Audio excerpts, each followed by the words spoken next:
الرحمن الرحیم نحمدہ ونصلی علی رسولہ الکریم اما بعد۔ بزرگان محترم اور عزیز دوستو،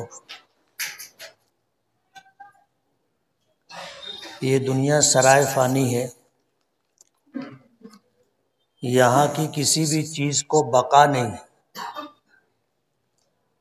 زندگیاں اللہ پاک نے جن لوگوں کو عطا کی ہیں وہ مختصر بھی ہوتی ہیں، لمبی بھی ہوتی، لیکن مخلوقات میں سے کوئی مخلوق ایسی نہیں ہے جس کو اللہ پاک نے ہمیشہ کی زندگی دی ہے۔ ایک ابلیس ہے کہ جب اس نے جنت میں حضرت آدم علیہ السلام کو بہکایا تھا اور اللہ پاک کے حکم کہ وَلَا تَقْرَبَا هَٰذِهِ الشَّجَرَةَ فَتَكُونَا مِنَ الظَّالِمِينَ،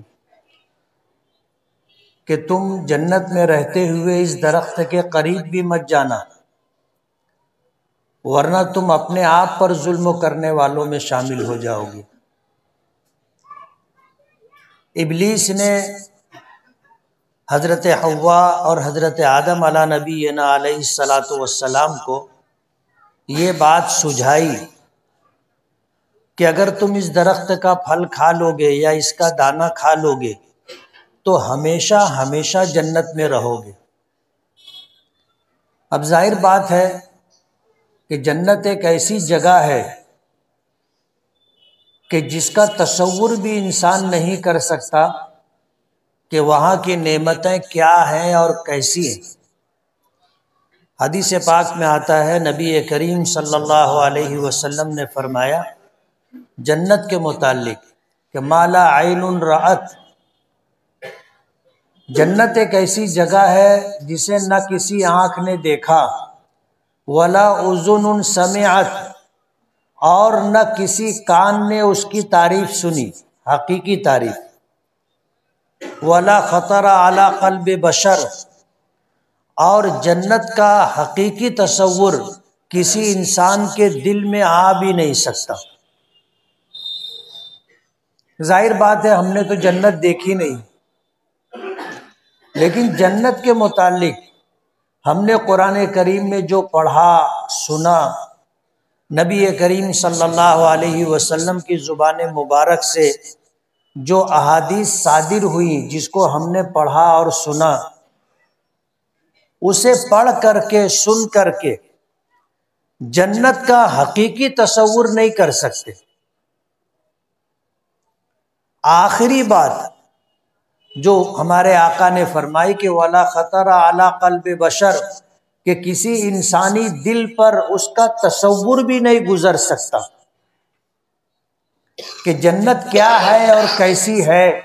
ہم اپنے تصور میں جو اچھے سے اچھا سوچ سکتے ہیں، جنت اس سے بھی وراء الورا ہے۔ حضرت آدم اور حضرت حوا نے جنت میں رہ کر کے جنت کو دیکھا تھا، جنت کی نعمتوں کو برتا اور استعمال کیا تھا۔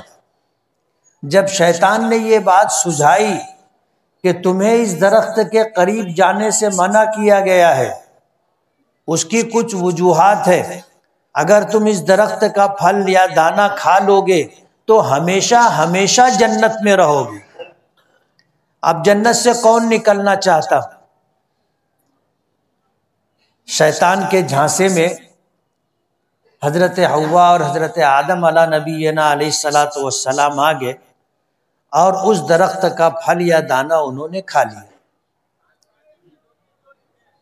اللہ پاک نے قریب جانے سے منع کیا تھا، یہ قریب بھی گئے اور اس کا پھل کھا بھی لیا۔ اس حادثے کا پیش آنا تھا کہ جنتی لباس اتر گئے اور اس بات کا احساس ہو گیا کہ ہم سے بہت بھیانک غلطی ہو گئی، لیکن اللہ کے حکم کی خلاف ورزی ہوئی تھی اور اللہ پاک کی منشا بھی اس دنیا کو بسانا تھا۔ اللہ پاک نے حضرت آدم اور حضرت حوا ان دونوں کو جنت سے نکالا آسمانوں سے اتارا، زمین پر بھیج دیا۔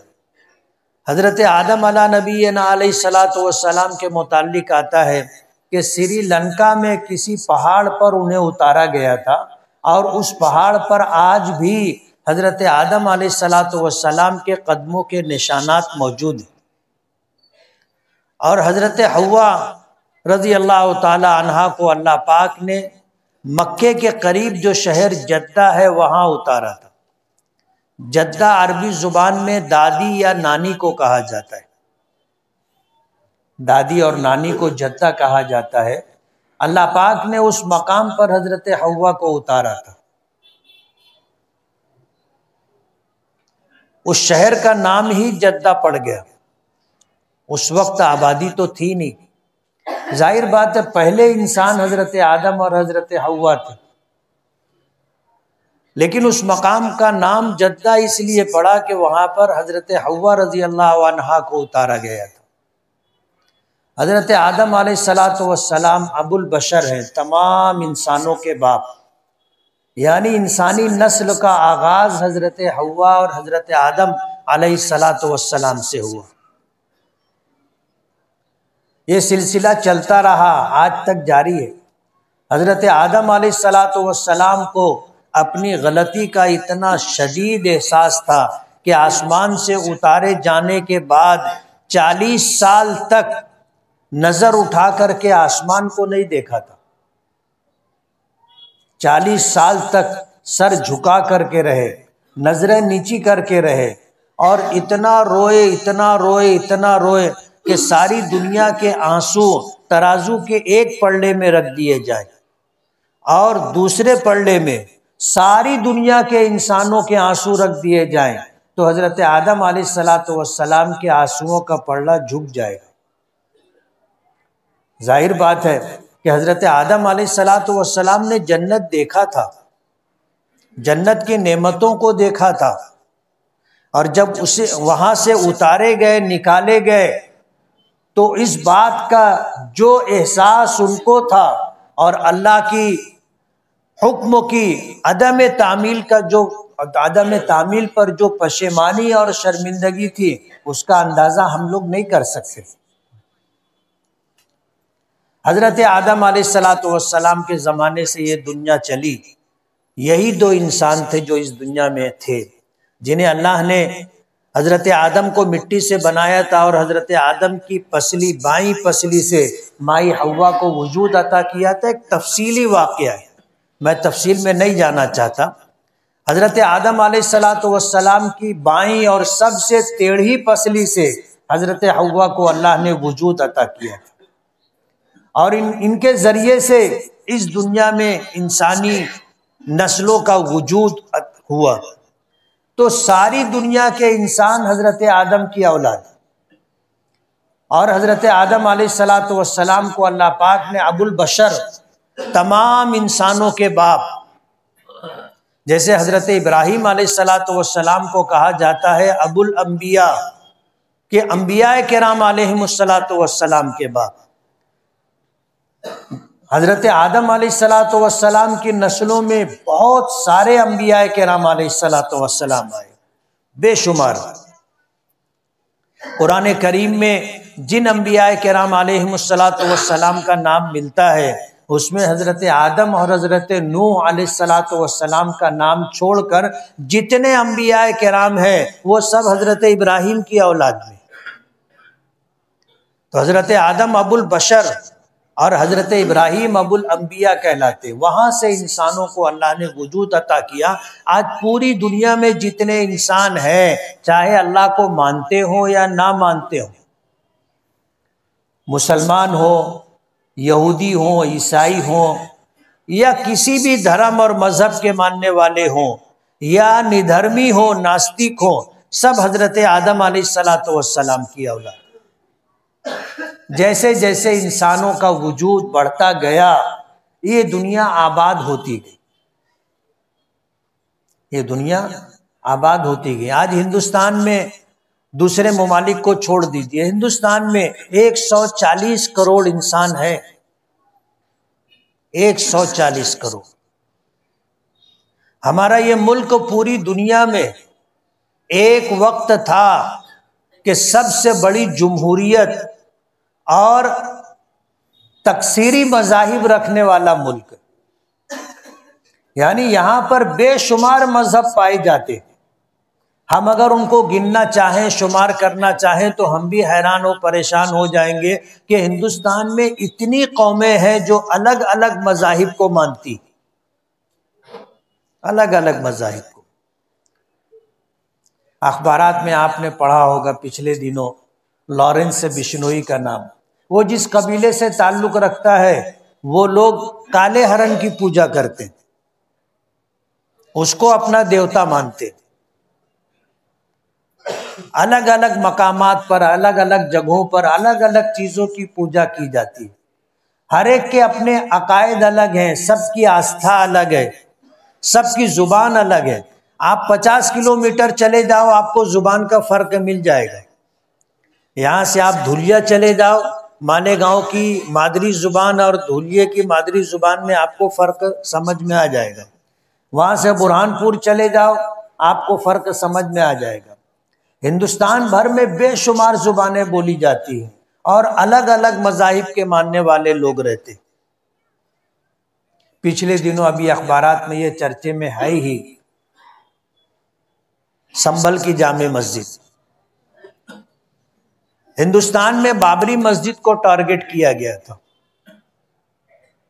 اور بابری مسجد کا جب یہ مسئلہ شروع ہوا تو اس وقت کی حکومت نے ورشپ ایکٹ بنایا تھا کہ ہندوستان میں ہندوستان کی آزادی کے موقع پر بابری مسجد کو چھوڑ کر جس کا مقدمہ کورٹ میں چل رہا ہے، جتنی بھی عبادت گاہیں ہیں وہ جیسی تھی ویسی ہی رہیں گی، کسی کو ان کے اوپر دعویٰ کرنے کا حق نہیں ہوگا۔ ملک کی پارلیمنٹ نے یہ قانون بنایا، ورشپ ایکٹ 1991۔ بابری مسجد کو مستثنی رکھا گیا تھا کہ بابری مسجد چھوڑ کر کے پورے ہندوستان میں، پورے بھارت میں جتنی عبادت گاہیں ہیں جس کی ہیں اس کی ہی رہیں گی، جیسی ہیں ویسی ہی رہیں گی، اس میں کسی کا کوئی عمل دخل اور اس کے خلاف کسی کی کوئی بات قبول نہیں کی جائے گی۔ یہ قانون بنایا گیا ہے۔ لیکن حیرت کی بات یہ ہے کہ آج فرقہ پرست ہندوتوا وادی تنظیموں سے تعلق رکھنے والے اس ورشپ ایکٹ 1991 کے خلاف ملک کی کسی بھی عدالت میں چلے جاتے ہیں، نچلی عدالتوں میں جا کر کے اپنی عرضی داخل کرتے ہیں اور ان کی عرضی قبول کر لی جاتی ہے، اور فوراً کورٹ اس کے سروے کا حکم بھی صادر کر دیتی، اس مسئلے سے تعلق، اس عبادت گاہ سے تعلق رکھنے والوں کو نوٹسیں جاری کر دی جاتی۔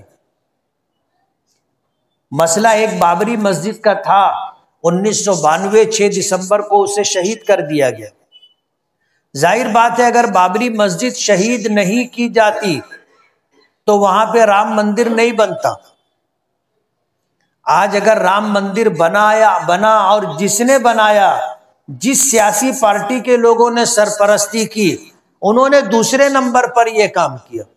ایک نمبر پر جو اس ملک کی تاریخ میں سب سے بھیانک فیصلہ تھا اور تمام تر شواہد اور دلائل بابری مسجد کے حق میں تھے، اس کے باوجود بابری مسجد دن کی روشنی میں شہید کی گئی۔ سرکار کس کی تھی آپ کو پتہ ہے، اور کس طرح مسجد کو شہید کیا گیا۔ پورے ملک کے مسلمانوں کو، پورے ملک کے سیکولر لوگوں کو اور پوری دنیا کے مسلمانوں کو یہ باور کرایا گیا تھا کہ مسجد کو دھکا بھی نہیں لگے گا، لیکن مسجد شہید کر دی گئی۔ ظاہر بات ہے جب مسجد شہید کر دی گئی، اب وہ جگہ خالی ہو گئی تو وہاں پھر بعد میں جو بنانا چاہے بنا سکتے ہیں، اور سپریم کورٹ کا فیصلہ تمام تر شواہد اور ثبوتوں کے باوجود جیسا فیصلہ آیا، دنیا کی تاریخ کا ناانصافی پر مبنی سب سے بڑا فیصلہ، کہ کورٹ نے اس بات کو مانا تھا کہ یہاں پر کوئی مندر نہیں تھا، مندر ہونے کا کوئی ثبوت، کوئی دلیل موجود نہیں ہے۔ کورٹ نے اس بات کا فیصلے میں اعلان کیا کہ جن لوگوں نے بابری مسجد کو شہید کیا وہ گنہگار ہیں، انہیں سزا ملنی چاہیے۔ ان جیسی تمام تر باتوں کے ہونے کے باوجود اس ملک میں ہندوؤں کی آستھا، ان کے عقیدے کا سمان کرتے ہوئے رام مندر بنانے کا فیصلہ کر دیا گیا۔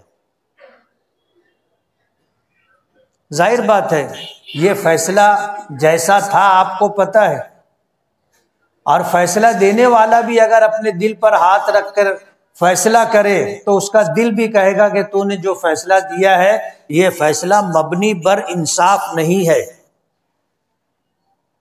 بات اگر ایک بابری مسجد کی ہوتی تو ہم لوگ سمجھ سکتے تھے، صبر کر لیتے، لیکن ورشپ ایکٹ 1991 ہونے کے باوجود گیان واپی مسجد بنارس کا مسئلہ چل رہا ہے، متھرا کی شاہی عیدگاہ جامع مسجد کا مسئلہ چل رہا ہے، ابھی سنبھل کی جامع مسجد کا مسئلہ کھڑا کر دیا گیا کہ کوئی بھی آدمی کورٹ میں چلا گیا اور کورٹ سروے کرنے کا آدیش دے دی۔ مسجد کی بات تھی، اب اس کے بعد تو حضرت خواجہ معین الدین چشتی اجمیری رحمت اللہ علیہ کے مزار مبارک کے متعلق بھی یہ بات آ گئی کہ یہاں کبھی مہاکالی کا مندر تھا۔ سنبھل کی جامع مسجد شاہ تغلق نے بنایا تھا، جو 772 ہجری میں بنی، 772 ہجری میں۔ آج کتنی ہجری ہے؟ 1446 1446 ہجری، 772 ہجری میں وہ مسجد شاہ تغلق نے بنائی تھی۔ اب جا کر کے یہ مسئلہ کھڑا کیا گیا کہ وہاں پر جو ہے پہلے مندر تھا۔ خواجہ معین الدین چشتی اجمیری رحمت اللہ علیہ کے مزار مبارک کی جگہ کو کہا جا رہا ہے کہ اس کا بھی سروے کیا جائے، یہاں پر کبھی مہاکالی کا مندر تھا۔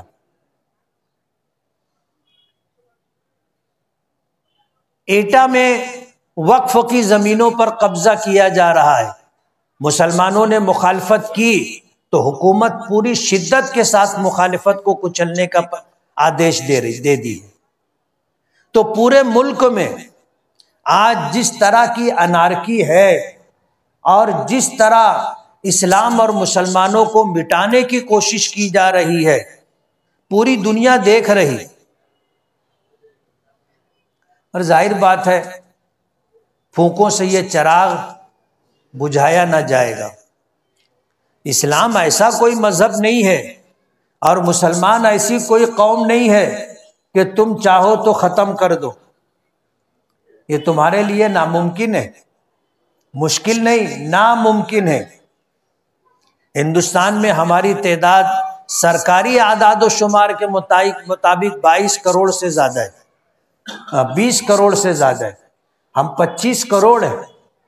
کتنے لوگوں کو مارا جائے گا اور کتنے لوگوں کو NRC اور CAA کا قانون لا کر کے غیر ہندوستانی قرار دیا جائے گا۔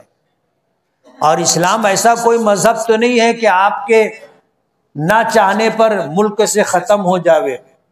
آج مالیگاؤں میں آپ دیکھ لو 400 سے زائد مسجدیں ہیں، اور ہم مسجد اس جگہ بناتے ہیں جو جگہ کسی کی ملکیت نہیں ہوتی،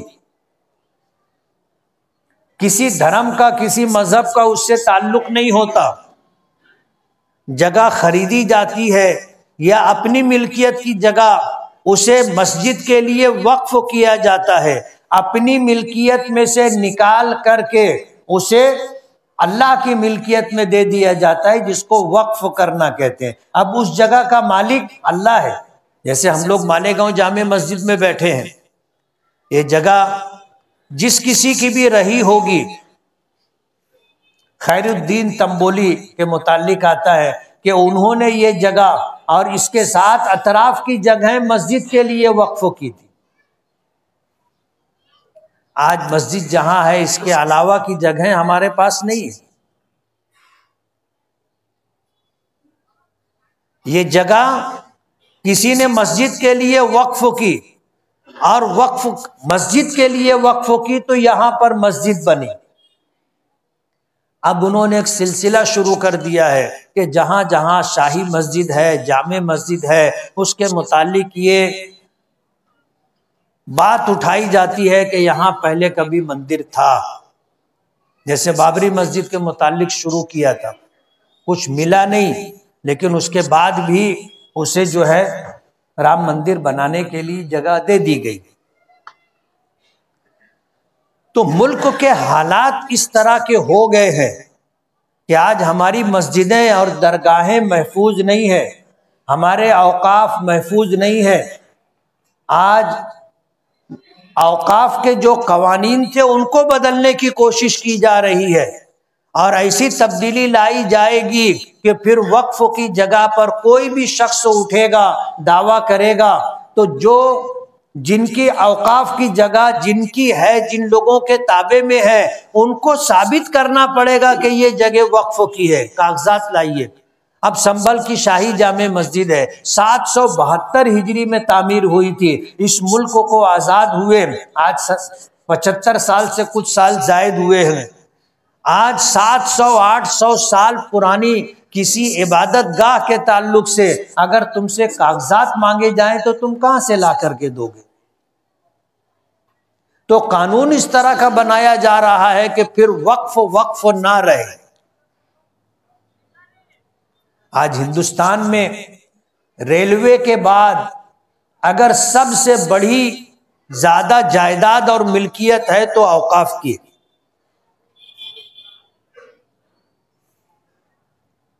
فوج اور اس کے بعد ریلوے، اس کے بعد سب سے زیادہ جگہیں اگر ہے تو وہ وقف کردہ جگہیں اور جائیداد ہیں، اور سرکار کی ان کے اوپر نظر ہے اور بری نظر ہے۔ وقف ایک ترمیمی بل لا کر کے حضرت مولانا سید اسد مدنی رحمت اللہ علیہ کی کوششوں سے جو وقف ایکٹ 1995 بنا تھا اس کو بدلنے کی کوشش کی جا رہی ہے، اور ایسی تبدیلی لانے کی کوشش کی جا رہی ہے کہ پھر اوقاف محفوظ نہ رہے۔ آج 70% وقف کی جگہوں پر لوگوں کا ناجائز قبضہ، جس میں سرکار بھی شامل ہے، اور اب تو 100% جائیدادیں وقف کی ہڑپنے کی کوشش ہو رہی۔ شاید آج حکومت میں بیٹھے ہوئے لوگ ایسا سمجھتے ہیں کہ یہ ہمیشہ رہیں گے اور ان کا بنایا ہوا قانون ہمیشہ رہے گا۔ آپ ملک کی تاریخ دیکھ لو، ملک کو کیا تھا، کیا سے کیا ہو گیا، اور آگے کیا ہوگا آج ہم کو پتہ نہیں ہے۔ ظاہر بات ہے اگر یہ بات کہی جا رہی ہے کہ جہاں خواجہ معین الدین چشتی اجمیری رحمت اللہ علیہ کی درگاہ ہے وہاں کبھی مہاکالی کا مندر تھا، تو کل جب مسلمانوں کی حکومت آئے گی تو وہ تو یہ کہیں گے نا کہ یہاں خواجہ معین الدین چشتی اجمیری رحمت اللہ علیہ کا مزار تھا۔ جہاں رام مندر بنایا گیا ہے یہ کہا جائے گا کہ یہاں پر بابری مسجد تھی، اور یہ تو تاریخی بات ہے۔ پھر کیا کرو گے؟ حکومت اور اقتدار ہمیشہ کسی ایک کا رہے ایسا نہیں ہوتا۔ کسی نے کہا ہے نا کہ جو آج صاحب مسند ہیں کل نہیں ہوں گے، جو آج صاحب مسند ہیں کل نہیں ہوں گے، کرایہ دار ہے، ذاتی مکان تھوڑی ہے۔ اقتدار میں جو لوگ آتے ہیں تھوڑے دنوں کے لیے آتے ہیں، یا تو وہ مر جاتے ہیں یا ان کا اقتدار ختم ہو جاتا ہے۔ آگے کیا ہوگا اللہ بہتر جانتا ہے۔ لیکن جس راستے پر ملک کو لے جانے کی کوشش کی جا رہی ہے یہ ملک کے لیے انتہائی خطرناک، عجیب و غریب صورتحال ہے۔ ملک میں صدر جمہوریہ ہندو ہے، پرائم منسٹر ہندو ہے، ہوم منسٹر ہندو ہے، سارا اقتدار ان کے ہاتھ میں ہے، ساری منسٹری اور وزارت ان کے ہاتھ میں ہے، اس کے بعد وہ کہتے ہیں کہ اس ملک میں ہندو خطرے میں۔ عجیب و غریب بات ہے۔ اگر مسلمان یہ کہے کہ اس ملک میں مسلمان خطرے میں ہے تو سمجھی جانے والی بات ہے، لیکن آج جن کے پاس اقتدار ہے اور سب کچھ پاور طاقت ان کے پاس ہے، وہ اپنے لوگوں کو یہ باور کرا رہے ہیں کہ اس ملک میں ہندو خطرے میں۔ اچھا، عجیب بات یہ ہے کہ اس کو مان بھی لیا جا رہا ہے نا۔ آج ہمارے اس ملک کے ہندو بھائی سمجھتے ہیں کہ ہاں ہم خطرے میں۔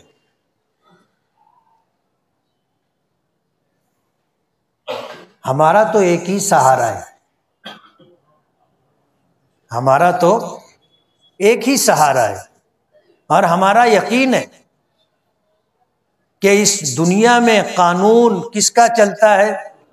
اللہ کا چلتا ہے۔ اللہ کی لاٹھی میں آواز نہیں ہے، اس کی مرضی کے بغیر پتہ بھی نہیں ہلتا۔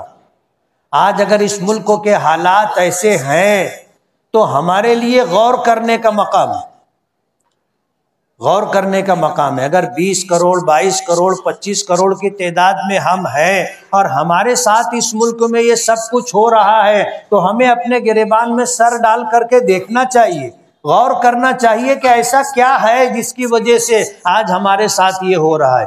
قرآن کریم میں اللہ پاک کا ارشاد ہے وَإِن تَتَوَلَّوْا يَسْتَبْدِلْ قَوْمًا غَيْرَكُمْ ثُمَّ لَا يَكُونُوا أَمْثَالَكُمْ۔ اگر تم اللہ اس کے رسول کے احکامات سے روگردانی کرو گے، اللہ اس کے رسول کی اطاعت و فرما برداری نہیں کرو گے، یستبدل قوما غیرکم، اللہ پاک تمہاری جگہ دوسری قوموں کو لائے گا، تمہیں ہٹا دے گا۔ اللہ تمہارا محتاج نہیں ہے، اپنے دین کی حفاظت کے لیے اللہ تمہاری جگہ دوسری قوموں کو لائے گا۔ ثم لا یکونوا امثالکم، پھر وہ تمہاری طرح نہیں ہوں گے، جس طرح تم ہو، نماز نہیں پڑھتے، روزے نہیں رکھتے، زکوٰۃ نہیں دیتے، حج نہیں کرتے، اللہ اس کے رسول کے احکامات کی تابع داری و فرما برداری نہیں کرتے، نافرمانیوں کے ساتھ، گناہوں کے ساتھ، کوتاہیوں کے ساتھ زندگی گزار رہے ہو، بعد میں تمہاری جگہ آنے والے تمہارے جیسے نہیں ہوں گے، وہ اللہ کے فرما بردار بندے ہوں گے، چاہے گنتی میں کم ہوں گے، چاہے تعداد میں کم ہوں گے، لیکن تمہارے جیسے نہیں ہوں گے، اور ان کے ساتھ اللہ کی مدد ہوگی، اور اللہ کی مدد ان کے ساتھ ہوگی، اور پھر اللہ پاک اپنے دین کو غلبہ عطا کرے گا۔ غور کرنے کی بات ہے کہ ہم سے کیا ہو رہا ہے، کون سی ایسی کوتاہی ہو رہی ہے کہ آج مسجدیں درگاہیں نشانے پر آ گئی اور ہم بے بس ہو گئے، کچھ کر نہیں پا رہے ہیں، اور اگر کچھ کرتے ہیں تو گولیاں برسائی جاتی، قید و بند کی صحبتوں میں ڈال دیا جاتا ہے، کوئی طاقت نہیں رکھتا کچھ کرنے کی۔ ایسی بے بسی اور بے کسی میں ہم مبتلا ہو گئے، لگتا ہے کہ اللہ ہم سے ناراض ہو گیا، اللہ کی مدد اللہ نے ہٹا لی۔ ضرورت ہے اس بات کی کہ ہم لوگ اپنے گریبان میں سر ڈالیں، غور کریں، سوچیں، اپنے اندر خوشگوار تبدیلی لائیں، ورنہ اللہ ہمیں ہٹا دے گا، ہماری جگہ دوسری قوموں کو لائے گا، اور اللہ ان سے پھر اپنے دین کا کام لے گا۔